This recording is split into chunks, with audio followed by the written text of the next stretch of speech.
It's the fastest, most unpredictable speedway on Earth. Iron made this place. Mined, smelted, forged. And every spring, we gather round and celebrate. Iron sharpening iron. Oh, he gets tattooed! But in order to take it all home, you need nerves of steel. The big one is back. Get your tickets now at TalladegaSuperspeedway.com. Roll Tide and welcome to this Thursday edition of Crimson Drive, driven by NASCAR. This is Roger Hoover. Great to be with you back in Tuscaloosa in our studios as we get set for a really jam-packed show, taking a look at Crimson Tide football, some softball, a little bit of football at the end as well. But it's great to be with you once again as we'll take a look at everything coming up on the show and our headlines thanks to our friends at RJ Young. RJ Young is the official technology solutions provider of Crimson Drive. They give us a smart board to go through everything on the show today. As I mentioned, we'll start with football, a one-on-one conversation recorded at the Advantage Center with Kobe Prentice, Alabama football wide receiver. He talks about his journey to Alabama, the transition from Coach Saban to Coach DeBoer, and what's ahead coming up on A-Day. Then we'll check in with Tom Canterbury and Gray Robertson, our outstanding softball broadcasters, as they'll recap the sweep against Ole Miss, kind of give us a midterm report on Alabama softball at this point of the season ahead of this upcoming weekend against Texas A&M. Then we'll close things out by hearing from the head coach of the Crimson Tide football team, Kalen DeBoer. He met with the media following last Saturday's scrimmage at Bryant-Denny Stadium. Can't wait to be back at Bryant-Denny for the Golden Flake A-Day game coming up on Saturday. And that's the focus of our first headline as we take a look at Crimson Tide football. Again, Saturday is the day. Spring practice will come to a close with the Golden Flake A-Day game. Kickoff is set for 3 p.m. Don't forget our radio coverage will start at 2:30 all across the network. And that, again, will wrap up spring football in 2024. We're going to be talking about that coming up with Kobe Prentice as well as with Coach's Checklist with Coach DeBoer. Some other headlines from around Crimson Tide athletics as we continue on this Thursday edition of Crimson Drive, driven by NASCAR. We take a look at the baseball team, really trying to bounce back after this past weekend. Had a tough weekend against the Kentucky Wildcats team that continues to lead the SEC East. And then on Tuesday, returned home to start a 9-game homestand. Fell in the first game of that homestand to South Alabama 5-4. Now this weekend, it's a tough challenge. Number 1 Arkansas coming to Tuscaloosa at Sewell Thomas Stadium, a 3-game series. And the good thing is it's at home. Crimson Tide have played really well at home this year. 16 wins compared to only 3 losses at home. So far, series wins against tough competition in Tennessee and South Carolina. 2 top 10 teams when Alabama was able to take the series against them at home. Hopefully the same coming up for the top-ranked Razorbacks. How about the softball team? As we mentioned, a sweep against Ole Miss. Great weekend for Patrick Murphy and the Crimson Tide. Now this weekend, it's Alabama at home against Texas A&M in what will be a Saturday through Monday series at Rhodes Stadium. Kayla Beaver, Jocelyn Brisky, great performances in the circle for Alabama with that. Beaver named the SEC Co-Pitcher of the Week, and then Brisky named the SEC Freshman of the Week. Love to see that for Crimson Tide softball. You also love to see gymnastics moving on to the NCAA championships. The second place finish at the Ann Arbor NCAA Regional. Now coming up next Thursday, the Crimson Tide will compete in the national semifinals with a win there. Move on, hopefully, to what will be the national championship meet on April 20th. But best of luck to Ashley Johnston and, of course, the Crimson Tide gymnastics team. Men's basketball, we were hoping we would talk today about a national championship for the Crimson Tide, but ultimately Alabama fell in the Final Four to UConn, the team that went on to win the national championship, but can't say enough about Nate Oates and this entire Crimson Tide team. Great performances all throughout the year, especially in March Madness, to reach the first Final Four in program history. One other final note for today, congratulations to Doris Lemangole, the SEC Runner of the Week. More standout performances from her in track and field for Alabama. We talked to one of the fastest men on the Crimson Tide football team and wide receiver Kobe Prentice in an interview that was recorded at the Advantage Center inside Bryant-Denny Stadium. Great conversation about Kobe getting out not only his thoughts on his Alabama journey, but really detailed thoughts on Bryce Young, Jalen Milroe, and everything around this program that is new under Kalen DeBoer. Here's our one-on-one conversation with Kobe Prentice. Welcome back to Crimson Drive, driven by NASCAR. This is Roger Hoover, now pleased to be joined by Alabama football wide receiver Kobe Prentice as spring practice is almost coming to a close here in Tuscaloosa. And Kobe, Roll Tide, man. How's everything been going this spring? Man, it's been good. Been flying around. Got guys, man, that's just working very hard. It's a bit of a new system with the new head coach and, all the new coaches that came in. But I like them. They're all positive. You know, they don't tear you down when you mess up. They're all about just telling you what you need to do to fix the problem, rather than So I really like this coach staff and how everything's been going. So it's been going good. We'll certainly get into all the changes that we've seen with Alabama football. I wanted to ask right out the gate, though, about one change for you. 1 year, number 80. The next year, number 6. What went into the number change for you? Well, number 80 in the league, it's a good number in the league. I like, but right now, in this era, I didn't like it. I've always been a single digit guy, so that double digit, I just didn't feel like myself. So I had to go ahead and make that switch. I did. What was your high school number? I wore number 1 in high school. Okay. But even my freshman year of high school, they had me at 43.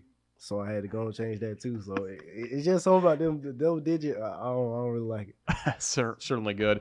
You're from Calera, Alabama. Did you grow up a big Crimson Tide fan? I did. I can't lie. I did not miss a game from when I was 10 years old all the way to, well, now, because I'm actually playing in them now. So, but yeah, I've been Crimson Tide through and through.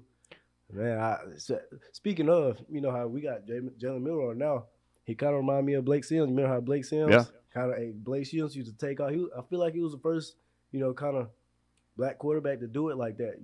Just take off. And Jay Miller, he really got a good arm too. So yeah, it's kind of crazy.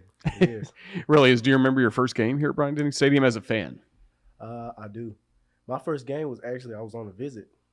I never really looked into going into games. I really liked watching them on TV just to hear the commentators and I felt the atmosphere on TV, especially with my dad. If Bama got scored on, he punching the TV, yelling, screaming. I like to be there more rather than being at the game. But yeah, I remember my first game here. It was fun. It was. Did it kind of overwhelm you your first time seeing all of it? Because again, there's so much tradition here that you don't find at other schools. I could say yeah in a way. It was just very exciting. I felt like I was a kid in a candy land. It was nice. And then, of course, Bama got the win. They blew them out. It was just, and then hearing that Dixieland, that was crazy because, I only see that on TV. But it was definitely memorable. Yeah, and really memorable as well. I'm sure you were recruited by other schools, but again, you grew up an Alabama fan, so you had that attraction already to Alabama. I imagine a lot of that, too, was Coach Saban. What was it like the first time you met Coach Saban? It was kind of what I expected. Saban, he don't overhype nothing. So when he see you, how you doing, man? That little low tone voice. It's good, man. It's good. Just telling me what he likes about me and how he can use me in the offense and stuff like that. It was kind of crazy, because I just growing up, I was always a fan of him. Just to be able to play for him, it was even it was an honor. So it was crazy. And you always hear the stories with him, too. Like, if he offers somebody a scholarship, he's watched every single play that they've played in high school. Mm-hmm. So that means, again, he got to see everything you were doing at Calera, and he had a plan for you, didn't he, once you arrived here? Mm-hmm. He did. He told me, well, really, because how I got my offer, I had a good junior year, but he didn't, I wasn't really on the, I had my first offer was Tulane University.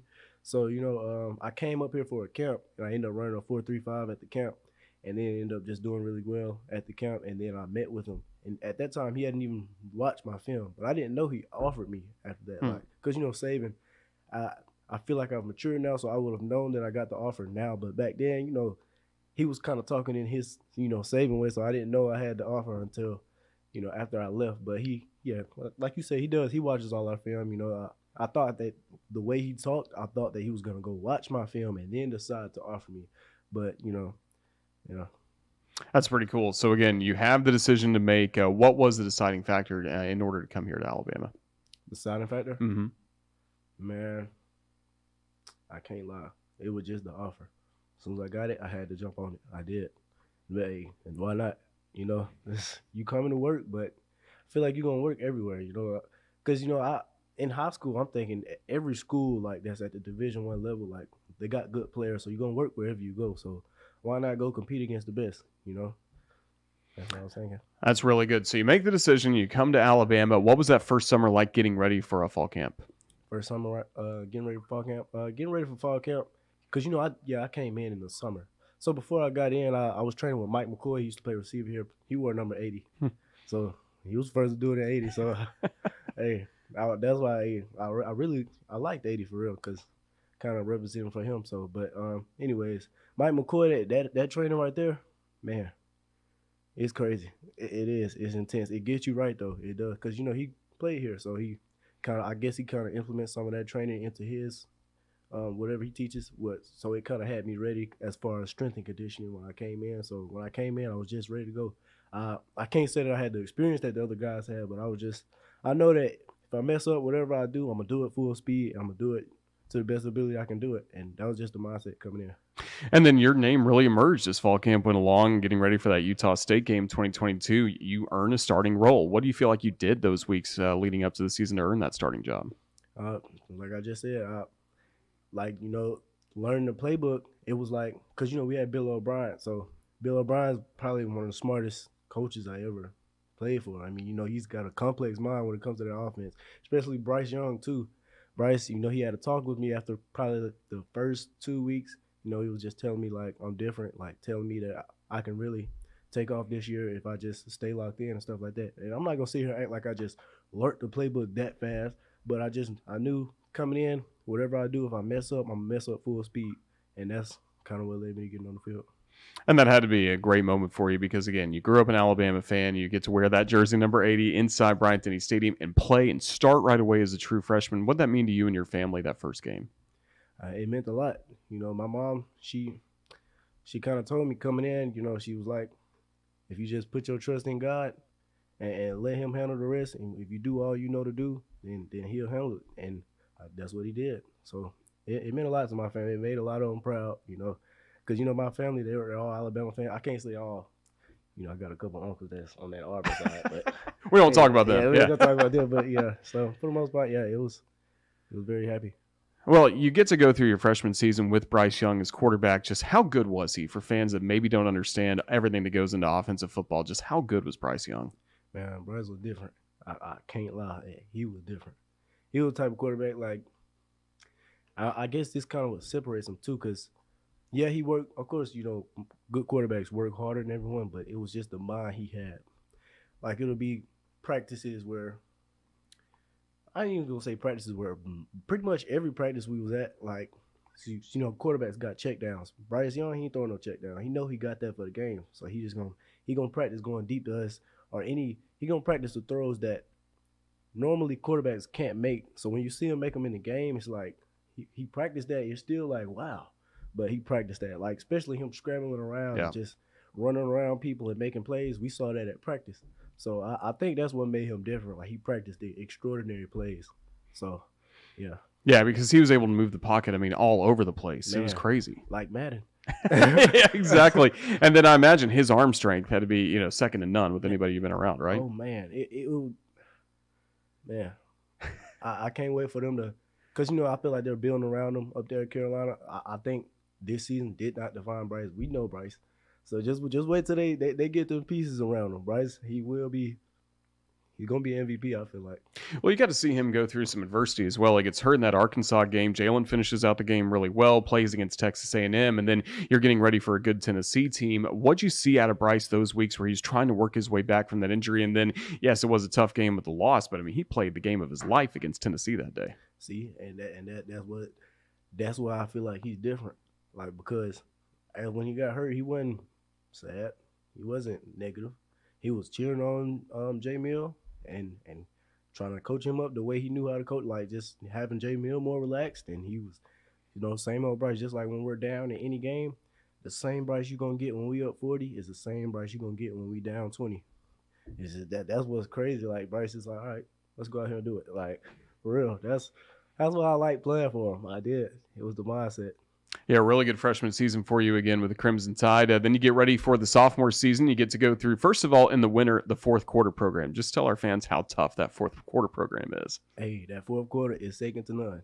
It's not fourth quarter. It's I feel like it plays a big role in why Bama is Bama, because of just the hard work in fourth quarter. You kind of go in survival mode.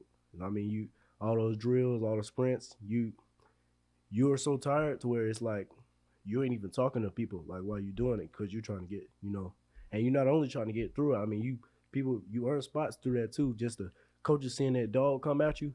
The good ones, they don't just go through fourth quarter. They while they're going through it, they're hyping up their teammates. They're jogging through drills. They're not bending over. They're not putting hands on their waist. So it was fourth quarter. It ran that dog out you. It did. I bet you glad the new coaching staff has stuck with that.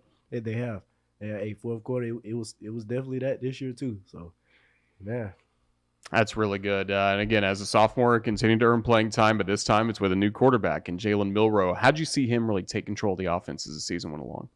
Man, I think in the summer, what people don't know is, because it was a quarterback battle with him and Ty Simpson, which both of, to me, are really good quarterbacks.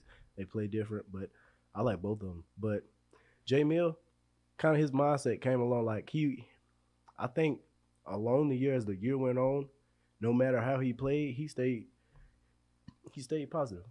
He did. He wasn't negative or talking about, this, like blaming nothing on the O-line, blaming nothing on the receivers. He took full accountability, and I think that's what made him come into his own and become Jalen Milroe. Do you love watching him as a runner too? I do. And I can't wait for NCAA to come out so I can play with him.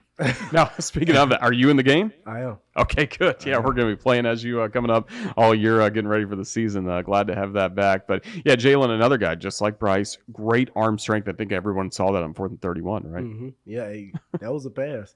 It was. And that showed the resiliency that he has in him in that fourth quarter play. I mean, he wasn't down. He wasn't depressed. He wasn't, shaking, nervous.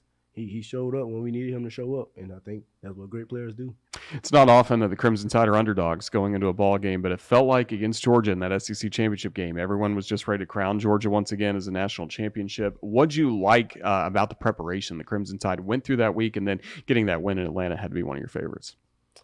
I love when we're the underdogs, or especially I like being. I was underdog all my life, so I feel like we thrive better when there's no hype on us and we got stuff to prove. It makes us work, hard. It gives us more of an edge. Like Coach Saban used to say, it ain't rat poison. So you know what I'm saying? It's good energy coming towards us. So I think that week we were working very hard. We were. I mean, guys was flying after. I mean, getting after. I mean, we was hitting that practice. We was ready for them. We had them on our list from game one. We had to go ahead and do it to them. We did. What was the pregame speech like from Coach Saban for that one? Pregame speech, he was basically, Saban. He was basically telling us, this team's no different than the other teams. Only people that can beat us is ourselves. If we go out there and we don't play our brand of football, then that's the only way we lose. So, and we just took that and executed. Great night. Crimson Tide get the win. The next day, the great announcement that Alabama is going to get to play against Michigan in the Rose Bowl as part of the college football playoff. How meaningful was it for you to get to go out to Los Angeles and play in one of the most historic venues in all of sports, really?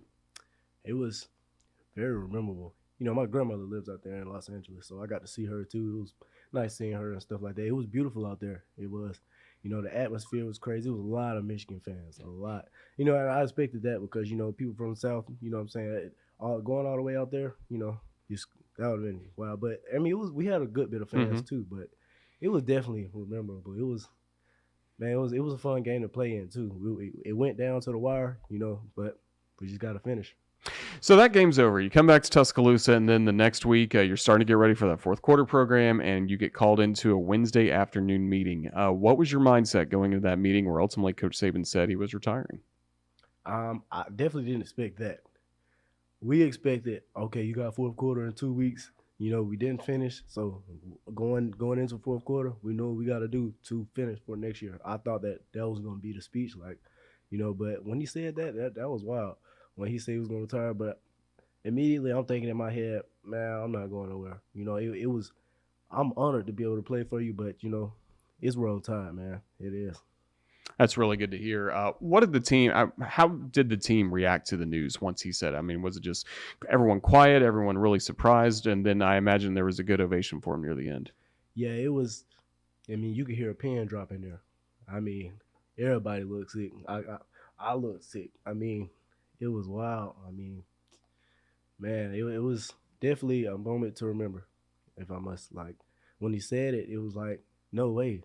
I couldn't believe it, But, I knew he wasn't going to be able to coach forever. It is crazy that he even still coached us, given the age he was. But, yeah, it was respect, though. It was. He did give a lot to Alabama, and I feel like he gave it all he had and did it to the best ability he could do it. So, it was respect. Did you get a chance to say goodbye to him? I did. I did. I shook his hand, man. I said, hey, I thank you for everything you done for me, and I hope to carry out this legacy. Absolutely. Well, Greg Byrne also in that same meeting said, hey, give me a few hours. I'm going to try to get a new coach in place. Turned out you had one by Friday with Kalen DeBoer being hired from Washington. What was your reaction to the news, first of all, that Alabama had landed a coach that just won the Pac-12 championship, just played in the national championship game? I was ecstatic, especially with that offense of his, because I had already been looking at, okay, what possible options, we had. They were talking about Lane Kiffin. They were talking about Dabo Sweeney, which I feel like those two, they're good coaches too. But that DeBoer option, man, with that offense he brought in too, man, just the coaching style too, because I knew a couple of the Washington players before the season. But it was like, man, I was happy. I was. That's really good news. And then when did you start seeing things change around the building a little bit as Coach DeBoer kind of rounded out his coaching staff and then getting you guys ready for spring practice? We started seeing changes like, I want to say 4 weeks in. He got in. He had to get settled. With his family and all that, which I expected. But I respect everything he's done. As far as the coaches he's brought in, I feel like he's made some good decisions. So I'm really happy with how he's done it and what he has to come. How do you like your new position coach? Coach Shepard? Yeah. Man, hey, Shep's interesting. I mean, did you see him mic'd up? Yeah, that was pretty good. He like that every day. He don't play. He out there running routes with us. Man, if we open and the quarterback don't throw it, he's like, oh, you had him open. Oh, yeah. He's exciting. I like, hey, Coach Shep bring that energy for sure. So even in your meetings and stuff, film review, he's got that energy too? Man, even in the meetings. Let you come in that meeting, you ain't got no notepad and you write notes. Oh, Shep on you. He questioning you the whole meeting. You better know what you got too. Coach Shep, man, I think he going to go down as one of the greats. I do. That's really good to hear. And then how about once you finally got on the practice field? Again, things are a little bit different. Even some, music at practice now? Yeah, that was crazy. We came out there that first practice, and I heard that Dixieland. I'm like, oh, this different. it was lit. I was like, okay. It give you more of an edge, because like, what you got to do. You still, that don't, just because of music, that don't mean you're, lacking or whatever, but you still working hard. But it's like, it just give you a little, just a little rhythm while you're doing what you're doing. But the boy did say, if we out there and that music distracting us, it will be cut. But I'm happy we got music though. That's pretty cool. Yeah. Really good energy. Again, putting the offense in, is it a dramatic change from what Alabama's done before, or do you feel like it's something you guys or some concepts you're used to? Yeah, I wouldn't say dramatic change, because some routes, we ran them, but they're just called different things, you know what I'm saying? But as far as dramatic change, I wouldn't say it's dramatic, because, football's football, you know what I'm saying? But I think it's definitely, kind of similar. How have you seen Jalen Milroe manage all the changes that have happened in the last couple months? I think he's handled it like a pro. I as far as, getting the playbook and staying after practice with coach, trying to see what he can improve on and stuff like that. I think it's coming on him really well, and I think he's definitely progressed even more than what he became last year. So I think we can expect big things from him. That's really good. And of course, you go up against secondary every day in practice. That's really made you better in your time, I imagine, going up against guys like Terrion Arnold, Kool-Aid McKinstry. Now that they're moving on to the next level, who are some young guys in that secondary that you're battling against right now in spring practice that you think have a really good future here? Well, you've heard a lot about him, but Red, hey, he's very athletic and he's picking up the defense really well. Like it's very impressive. He kind of reminds me of they have different playing styles, but kind of just a young guy that's came in and dissected the defense and it just looks apart when he's out there. Kind of reminds me of Caleb Downs. How Caleb came in and had a big season. Red has been really well for us. And also another guy, Mincy. Mincy's looking really good out there. Jalen Mbakwe, and those guys, they're all really looking good to me. They're all battling, so they're all making plays. But and even we had a spring practice like the first 3 weeks. Red caught a one-hand pick. We were like, golly, a freshman coming out there snagging. We like, man, he gonna be special. But I think they're all gonna be special for real. So, yeah. That's pretty exciting. So we're getting near the end of spring practice. The Golden Flake A-Day game is coming up. But what kind of fan atmosphere do you want to see for the spring game? I imagine this is one you're really looking forward to. Man, I would be glad if the stadium was packed out, but because when Saban came in for their A-Day, it was packed. Yeah. That's Saban, he'd already had a good reputation, but he wasn't considered the GOAT just yet. But So I feel like it's gonna be packed. Just with new staff and just a whole new Alabama team. I think people are eager to see that. So I expect it to be rocking. We can't wait for it. What's going to be most important for you once spring football comes to a close, you get into the summer, and you start getting ready for fall camp? What's going to be most important For you, yeah. What will be most important is just development and, like I said, keeping my faith. Just taking each day one day at a time, and doing the things I need to do in order to keep me successful. Those things I think are gonna play a key part. And just being consistent and staying on doing the things I need to do. Outside of football, what have you enjoyed most about being here at Alabama? Whether in the classroom, stuff you've done in the community in Tuscaloosa, what have you enjoyed most away from football? Got to be my teammates. They're real comedians. They are. I mean, and it's not just like a select group of them. It's like they all got their own personality. I hang out with kind of everybody on the team, just to get to know everybody on the team, and so we can go out there and play on one accord and have connection. I think that's what makes teams better when they're connected off the field as well as on the field. So I think definitely like just hanging out with the guys off the field has been the best thing it has. And so you feel that connection on this team that we're going to see this fall? I do. I feel like everybody's gelling really well. We're all competing and making each other. I mean, we come in the locker room. You got Malachi saying, "Oh yeah, we on y'all today," and stuff like that. I think, yeah, the team's gelling really well. Well, that's really special. Well, again, we got a great football season to look forward to. The Golden Flake A-Day game coming up on April 13th. Kobe Prentice, it has been a blast getting to know you more, hearing your story of how you got to Alabama and what's ahead for you. Just thank you so much for your time with us this week on Crimson Drive. Roll Tide. Roll Tide. There is nothing like Sweet Home Talladega. Don't miss out on the opportunity to witness the thrill of four-wide racing on one of NASCAR's most iconic tracks. From the blistering speed on the track to the unparalleled fan access at the Talladega Garage Experience, there's something for everyone to enjoy. Don't miss out on NASCAR's much-anticipated return to Talladega Superspeedway for the Geico 500 on April 21st. Purchase your tickets today at TalladagaSuperspeedway.com. Fun conversation with Kobe Prentice. We look forward to rooting him on coming up this fall for the Crimson Tide and coming up on Saturday in the Golden Flake A-Day game.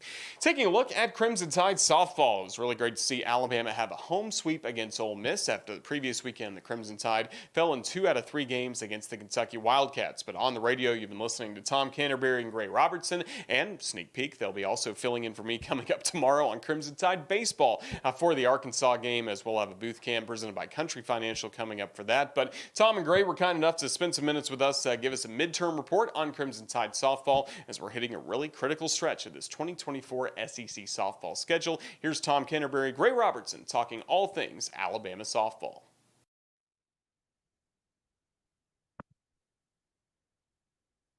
Thank you so much, Roger. Tom Canterbury alongside Gray Robertson. Alabama softball at the midway point of the SEC slate. A big weekend coming up. Alabama taking on Texas A&M in the Saturday, Sunday, Monday series in the conference. But Gray, it has been a fun couple of weeks for everybody in the conference. And if by fun, I mean, man, it's been tough because we've seen people get upset in the midweek.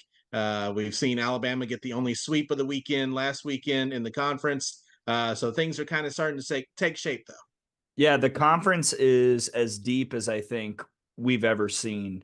And anybody is capable of beating anybody. The Ole Miss team that we just saw get swept by Alabama merely a few weeks ago went to Baton Rouge and gave LSU their first losses of the season. We watched earlier tonight as South Florida, a team who perennially has struggled offensively, put up 7 on the Florida Gators and their entire pitching staff. So this conference is super, super deep, but also because of the grind that you have in SEC play, sometimes you run the risk of maybe having a letdown during the midweek. So truly the alarms are always going and nobody's ever safe. Alabama got back to 500 in the league, 6-6 halfway through with the series sweep over Ole Miss, and a couple of awards coming Alabama's way. In the series sweep, you had Caleb Beaver, the co-pitcher of the week in the conference, and Jocelyn Brisky, the freshman of the week in the conference. Yeah, Beaver was fantastic, did not give up a run on the weekend that was earned. And I mean, man, her ability to go inside both to righties and lefties is so impressive. And she can do it with both her rise and her drop and makes a little curve as well. I've been so impressed by, especially at home, how she's been pitching in conference play. Her ERA at home in SEC play is 0. Has not given up an earned run at home in SEC play. It's And pretty good. Jocelyn Brisky on the flip side looked really good too. And she hasn't been able to get the extensive inning work that I think Patrick Murphy and Lance McMahon have wanted her to as she's come back from injury. But now she looks like she's healthy and ready to go. And I thought that she was really, really sharp all the way around in that second game against Ole Miss. And unfortunately for Alabama, a couple of scheduled midweek road series in the state at Jacksonville State and this week at Samford in Birmingham were both rained out. So not able to get any midweek action in for Alabama. But the weekend looks good weather-wise. And it's a big one, Saturday, Sunday, Monday, Alabama against Texas A&M. Huge week all the way around for Alabama softball, for Alabama athletics. We'll talk about that. But Texas A&M coming in, the Aggies top 10 in the country. And this is a huge series for both Alabama and A&M. This is an opportunity for both teams. A&M has struggled on the road. Their team ERA is at 3.66 away from Davis Diamond in true road games. Alabama is still looking for one of the things that got them that seed last year, which is top 10 RPI wins. And right now A&M would fit the bill. So it's really an opportunity for both sides to pick up those quality wins. A&M has designs of hosting in supers. Alabama, I think right now is in a pretty solid position to host regionals. But if you win this weekend, all of a sudden you're in that top 8 discussion. So it really just big picture is an opportunity for both teams, not just for postseason, but also for the SEC standings and potentially an elimination weekend, honestly, for both schools when it comes to the SEC championship race. And obviously things going well in the circle for Alabama right now with Brisky and Beaver. Offensively, there are certainly some good flashes. Some really good things are happening in certain areas. You're looking for that consistency 1 through 9. But who are some of the people that have really jumped out at you here recently at the plate for Alabama? I thought Bailey Dowling had her best weekend of the year against Ole Miss. She was focused. She was aggressive on the pitches that she wanted to be aggressive on. It feels sometimes like she will get a little bit reactive with her swing, but I could see a definitive plan in the box for Dowling this past weekend. And, she hit 500 on the series, did not strike out, walked once. I was impressed by her eye. I like the move to Kristen White up at the top of the order. I would like to see her get on base a little bit more. If you're going to lead off, then that OBP is the most important stat in that regard. But I think eventually that move will pay off. And look, Kinley Cahalan hit 300, and it was merely kind of an overall okay weekend. She had the bases clearing double in game 1, but otherwise a fairly ho-hum weekend for Kinley, and she hit 300. So if that's as quote unquote bad as it gets, and you'll take it all day, every day, I think you're just looking for a little bit more consistency, in particular from the back half of the order, especially with Marley Giles being out. We were told 2 to 4 weeks last week. So presumably that would mean 1 to 3 weeks at this point, but still, that certainly means not available this weekend against Texas A&M. So you've got to have everybody in the back half of the order be productive all the way around, take advantage of their chances, and make sure that they are ready to go against a really, really solid and very deep pitching staff from A&M that, while a lot of bodies, yes, has Emily Kennedy leading the charge, who might be the most improved player in the country. And that's not just me saying that. You could ask anyone from ESPN, Softball America. Emily Kennedy is near the top of every most improved player list. And we saw some big hits as well from Kendall Clark and Emma Broadfoot in the series against Ole Miss. And Kendall Clark, one of the real big success stories for Alabama, came in from the JUCO ranks from Des Moines area community college, and has really kind of cemented herself into this lineup. And if you need a big hit, Kendall Clark's one of the people that can get it for you. And she's kind of who I was thinking of when I was talking about production in the back half of the order. I like her in the 7 spot. I think that that's a good spot for her. She has been fairly successful there. We've seen her get, press a little bit when she's moved up in the order, but she seems comfortable in the back half. And you need somebody there who can produce. And Kendall Clark did that in the Ole Miss series. I was fairly impressed. So big weekend in Tuscaloosa for Alabama softball because it is alumni weekend. everyone coming in. And there's a little bit of an ESPN documentary also going to be debuting here this weekend after the Monday night game. You can watch it at Road Stadium if you come out on the big screen afterwards, or it'll be on the SEC network after Alabama and Texas A&M, chronicling that 2012 national championship. And we've seen glimpses of it. We haven't got the full preview, but everyone who has says that thing is just going to be awesome. Well, namely Patrick Murphy, who says sure. he's seen it like 10 times, which jealous. Yeah, I'm so excited. I feel like this is as close as we will ever get to being on The Office, because you will recall the finale episode when everyone comes back in for Dwight's wedding to watch the documentary. Well, that's what this is going to be like. I mean, you're going to have everybody in town. All the people, I think it's 18 of the 20 on the 2012 team are able to make it back, I think is what Murph said on our last coach's call. And that's not the only alumni group that'll be there. You've got a bunch of other celebrities coming in. You've got BMO and Smitty in town from ESPN. Also, we will be there. It's going to be a ton of fun.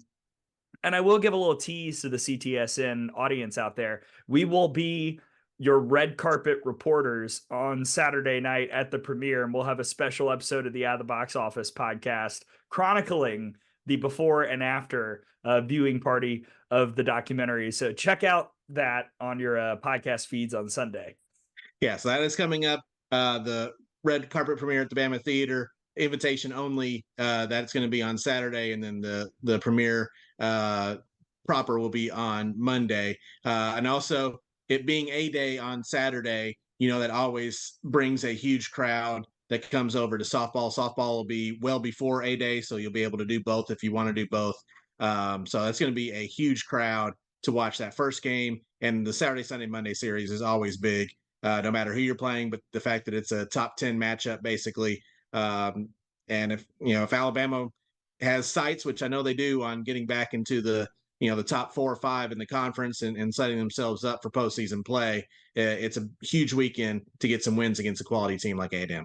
And especially considering that the history exists where more often than not, when the Aggies have come to town in the past, Alabama swept. They have not all been, clean, dominant sweeps. A lot of them get squirrely. The games get weird, but Alabama swept the last 2 times the Aggies have come to Tuscaloosa. And now I'm not going to go out there and pick Alabama to sweep a really, really good, really hot A&M team. But one of the things that the people can do to make a difference is show up and be loud, because Davis Diamond is a great atmosphere right now in softball because their fan base has really shown up and been loud. And Alabama fans have done that too this year, but you might need to crank it up just a bit, because this is an Aggie team that has struggled on the road. And if you can make them uncomfortable, then I think Alabama could really take advantage and thrive. So 3 games on the Crimson Tide Sports Network this weekend. Saturday's game is at 12:30, 12:20, the airtime on the network. Sunday's game is at 3:30, 3:20, the airtime. And then Sunday at 6 o'clock, 5:50, the airtime. On the Crimson Tide Sports Network, we'll have all 3 games for you, and it should be a heck of a series between the Tide and the Aggies. Great. Yeah, can't wait. I can't wait to talk smack to my grandparents who are Aggies, and it'll just be a fun time. We can't wait to see everybody there. So for Gray Robertson, I'm Tom Canterbury. Back to you, Roger. Iron made this place. But in order to take it all home, you need nerves of steel. The big one is back. Get your tickets now at TalladegaSuperspeedway.com. Appreciate the time from Tom and Gray, and looking forward to hearing them call Crimson Tide baseball coming up tomorrow against Arkansas. Now we shift gears to the Crimson Tide football team, and this upcoming Saturday, we look forward to being back inside Bryant-Denny Stadium as all fans can attend the Golden Flake A-Day game. This past Saturday, only a select few were able to watch the scrimmage, so after the scrimmage is over, it was head coach Kalen DeBoer meeting with the media. Here's the best of what he had to say with this week's edition of Coach's Checklist from Coach DeBoer. Had a great scrimmage out there again. We talked last week, a lot of the things that, you want to improve on. It was really good to see us each and every day focus on those things. If you remember, we talked about, having a great pass rush, which means we got to keep working on our protection, which, offensively last week, we talked about the run game was strong, and that means the other side we want to see them kind of bow up a little bit more. And so really, I thought things balanced out more so to where you didn't see these overriding strengths on either side, which to me, means that the side of the ball that needed to work on it, they got better. And so really appreciate the efforts of the guys. It was 4 days this week, and not like that's a lot, but it's the most we've had. We had back-to-back practices. Yesterday we had a shortened practice, but we still got after it. We had some scrimmaging a little bit there. We stayed up and everything, but I don't know the exact number of plays today, but probably almost hit 90. I don't know the exact number, but we were probably in that range, and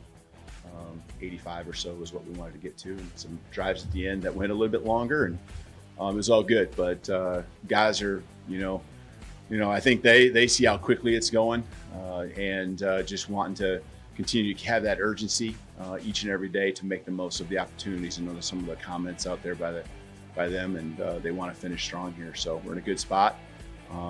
In a week we're going to be the 8A game, so looking forward to it. It's been really interesting. I think in that area I see kind of ebbs and flows, and some of it has to do with the middle of spring ball. You see the rhythm coming, and them hitting some routes, and you're like, wow, we're getting there quick. And then you see the defense do a good job of adjusting to the things that our offense is starting to do well, which is what they should, right? And the tendencies. And so you take a lot of snaps against each other.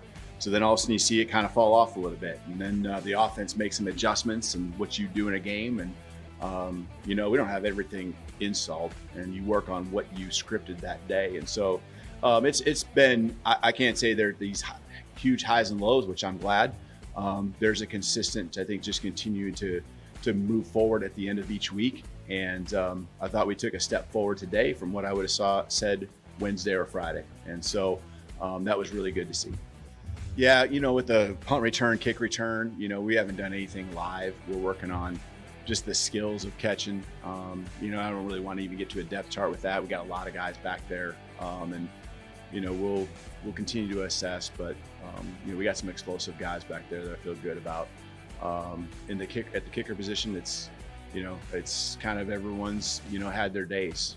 Both doing really well, and they've been pretty consistent for the most part. We had a windy day a couple days ago, a couple practices ago, struggled a little bit, right? But those are great learning moments, and really trying to push through. And today was a pretty good day. Today was a really good day to making all their kicks. Really didn't have any long field goals other than a session we had early where we were challenging them for 5 minutes there. But they're all just keeping their head down, literally, right? Like they need to, and doing a good job there. And so, it's really an open competition there for a lot of guys to take advantage of. NASCAR is returning to one of its most iconic tracks. Be there and experience the energy, the excitement, and the power as drivers battle it out at Talladega Superspeedway for the Geico 500 on April 21st. Lock in your tickets today at TalladagaSuperspeedway.com.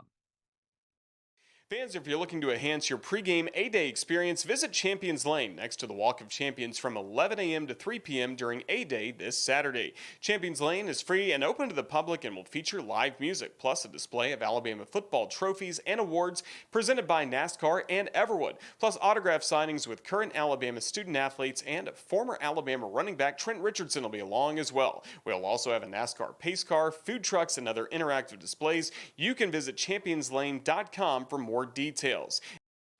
Well, we're certainly excited for football this weekend as we wrap up spring practice, and also what's ahead for baseball and softball. It's time to take a look at our upcoming schedule presented by Wickles Pickles. They are wickedly delicious. We have the relish with us on set today here in Tuscaloosa. I know many of you are going to have all kinds of Wickles Pickles products at your tailgate for A-Day plus baseball and softball. Find out more at wicklespickles.com. Let's see what's coming up across the Crimson Tide Sports Network this weekend.